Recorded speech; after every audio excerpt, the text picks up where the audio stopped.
জয় ঠাকুর। শ্রী শ্রী রামকৃষ্ণ পুঁথি চতুর্থ খণ্ডের অন্তর্গত আমাদের পাঠ চলছে ভক্তদের সঙ্গে নানা রঙ্গ এই অধ্যায় থেকে। আজ আমরা এই অধ্যায়ের 17তম দিন পাঠ করব।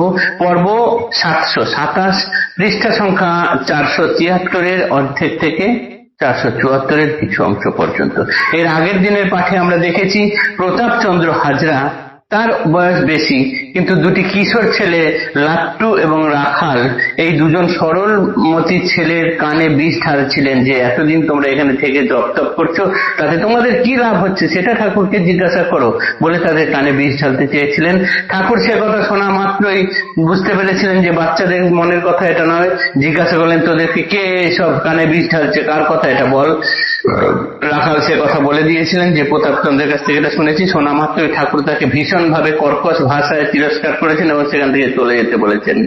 মায়ায় অধীনে তার চোখ বাঁধা অবস্থায় যেমন থাকে মানুষ, সেরকম মায়ার অধীনে প্রতাপচন্দ্র হাজরা নানান রঙ্গ দেখছেন ঠাকুরের। ক্ষণে ক্ষণে তার সেই বিষয়ে জ্ঞান ফিরছে, কিন্তু আবার নানা ঘোর মায়ায় আচ্ছন্ন হয়ে তিনি ঠাকুরের সঙ্গে আবার অন্যরকম কাজ করে ফেলছেন। এগুলি আমরা আগের পাঠে পাঠ করেছি। আজ আমরা যে অংশ পাঠ করবো সেখানে দেখব ঠাকুর তার বালকদের বা তার সঙ্গে যে সকল আত্মজনা ভক্তজনেরা যারা থাকেন ঠাকুরের সঙ্গে, তাদেরকে ঠাকুর সর্বদা কিভাবে আগলে রাখেন। পর্ব 727, পাঠ 17 দিনের, ভক্তদের সঙ্গে নানা রঙ্গ। ভক্ত প্রতি ঠাকুরের অতিশয় টান, সঙ্গে আনা আপ্তজন প্রাণেরও সমান, বিপদ সংকুল এই ধরায় আনিয়া সতত সতর্ক ভাবে আসেন বসিয়া। শোনো তবে কই অতি মধুর কথন, পুরী মধ্যে এ সময় আসে একজন বাউল সন্ন্যাসী দেহ মহাশক্তিধর, করতাল সমচক্ষু ডাগর ডাগর, দেখিতে আকার তার বুঝিলা ঠাকুর, সিদ্ধায়ের শক্তি ধরে শরীরে প্রচুর। সেই বলে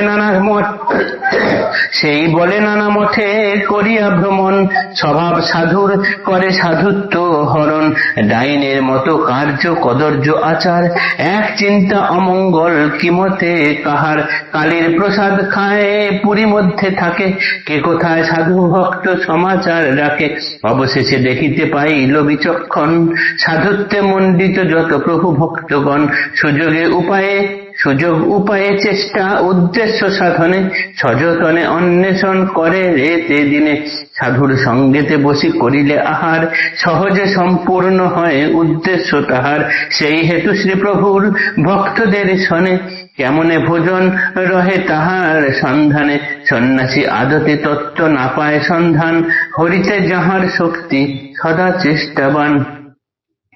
তারা সবে পোষা পাখি যতনের ভরে, নিরাপদে শ্রীপ্রভুর স্নেহেরও পিঞ্জরে, স্পর্শ করে প্রভু ভক্তে সাধ্য কারণাই, রক্ষাকর্তা নিজে হেথা জগত গোসাই। যৌবনে যখন মই করিনু প্রবেশ প্রভুর সংসারে, এবে সাদা দাড়ি কেশ, লেশ মাত্র বুঝিতে না রেণু ভক্তগণে, কিবা বস্তু কোথাকার শ্রীপ্রভুর শনে, অপার মহিমারাজি অপরূপ বল, পদরজ অধমের পথেরও সম্বল। শোনো তবে কি হইল কথা অতঃপর, ভক্ত বৎসল প্রভু লীলারও ঈশ্বর, ভক্তেন্দ্র নরেন্দ্রনাথে কহেন বচন, কিবা সুমধুর আসছে হাস্য চুল শোভন, ভিক্ষায় মাগিয়া দ্রব্য করিয়া জোগাড়, আপনি রাধিয়া দেহ করিব আহার, ঠাকুরের প্রেমে মগ্ন ত্যাগী যোগীশ্বর, শ্রী আজ্ঞা ধরিয়া তবে শিরের উপর, অন্তরে আনন্দ কত কহা নাহি যায়, আয়োজন করিলা দ্রব্য মাগিয়া ভিক্ষায়, পঞ্চবটী তলে হয় রন্ধনের স্থান, বাউল সন্ন্যাসী সব পাইল সন্ধান, উদ্দেশ্য সাধনে দেখি সুন্দর উপায়, একসঙ্গে ভক্তদের খাইবার চায়, অন্তর বুঝিয়া তারে প্রভুদেব কন, পুরীর ছত্রেতে গিয়া করহ ভোজন, এইখানে ভোজনের নাহিক উপায়, ছট ধূর্ত সন্ন্যাসী যাইতে নাহি চায়, তবে প্রভুদেব রায় কন রুষ্ট ভাসে, কি তোর বুকের পাটা কিরূপ সাহসে, ভোজন প্রয়াস ইচ্ছা করো এইখানে, এই সব শুদ্ধ আত্মা ভক্তদের শনে, প্রয়াসে হতাশ হয়ে সন্ন্যাসী তখন পরিহরি কালীপুরী কইল পলায়ন, শোনো রামকৃষ্ণায়ন তাপ হবে দূর, তিল ছন্দ নাহি তার জামিন ঠাকুর। এক অদ্ভুত গল্প আজকে যে অংশ পাঠ করলাম। দক্ষিণেশ্বরে মন্দির হওয়ার পর থেকে নানান সাধু ভক্ত সেখানে আসতেন, থাকতেন, যেতেন। ঠাকুর তার ভক্তদেরকে, তার নিষ্পাপ ভক্তদেরকে, যাদের অন্তরাত্মা অতি শুদ্ধ পবিত্র, তাদেরকে একসঙ্গে আগলে নিয়ে রাখছেন, বড় করছেন। ঠিক যেমন পাখি তার বাচ্চাদেরকে ডানার তলায় নিরাপদে রাখেন, সেরকম ভাবে ঠাকুর তার সন্তানদের, ভক্তদের বড় করছেন। এই সময়ে এক বাউল সন্ন্যাসী, যে সন্ন্যাসী কখনো বিশেষ এক জায়গায় স্থিত হয় না, আসে যায়, এরকম বড় বড় ডাগর ডাগর চোখ, সেই সন্ন্যাসী এলেন দক্ষিণেশ্বর মন্দিরে। তিনি ওই রকম কালী মন্দিরে ঠাকুর কালীর প্রসাদ খান, থাকেন, কিন্তু ঠাকুর তাকে দেখেই বুঝেছিলেন যে এর একটা বিরাট সিদ্ধাই আছে। যেটা সেই সিদ্ধাইটা কি? অপর কোনো সাধু ব্যক্তির সঙ্গে একসাথে খাবার খেলে তার সাধুত্ব হরণ করে নিতে পারে এই সিদ্ধাই সন্ন্যাসী। ঠাকুর তাকে দেখলেন, আর এই ডাইনি শক্তিটি তার মধ্যে আছে এটা বুঝলেন।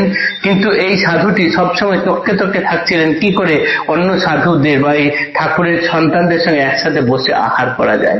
একদিন ঠাকুর নরেনকে বললেন যে ভিক্ষা করে আনতে, এনে রান্না করতে। সেই রান্না ঠাকুর সবার সঙ্গে একসাথে খাবে। নরেন খুব আনন্দ মানে ভিক্ষা করে আনলেন, এনে পঞ্চবটী তলায় রান্না করলেন, রান্না করে খাবার ব্যবস্থা করলেন। সব ভক্তরা আছে এবং ঠাকুর স্বয়ং সেখানে খাবার জন্য এসেছেন। এমন সময় সেই সাধু খোঁজ পেয়ে চলে এসেছেন। ঠাকুর কিন্তু তার মনোভাব বুঝতে পেরে গেছেন। সঙ্গে সঙ্গে তিনি কর্কশ ভাষায় তাকে বললেন, তোমার এখানে খাওয়া হবে না, যাও তুমি কালী মন্দিরে এখানে যে প্রসাদ ভোজন হচ্ছে সেখানে খাও, গিয়ে যাও। তবু সে যেতে চায় না, কেননা সে তো চাইছে এই ভক্তদের সঙ্গে একসাথে বসে আহার করলে তার সহজে সিদ্ধায়ের কাজটি হবে। ঠাকুর শেষে কি করলেন না, খুব রূঢ় ভাবে সেখানে বলে তাকে তাড়িয়ে দিলেন। তারপর এইবার সেই সন্ন্যাসী বুঝতে পারলেন যে এখানে থেকে কিছু কাজ হবে না, তখন সে দক্ষিণেশ্বর ছেড়ে চলে গেল। তাই পুথিকার এখানে বলছেন, শোনো রামকৃষ্ণায়ন তাপ হবে দূর, তিল ছন্দ নাহি তার জামিন ঠাকুর। এই যে রামকৃষ্ণায়ন, এটি যদি শুনি আমরা, আমাদের মনের তিতাব দূরে যাবে এবং আমাদের জামিন হবেন স্বয়ং ঠাকুর। জয় ঠাকুর, জয় শ্রী রামকৃষ্ণ।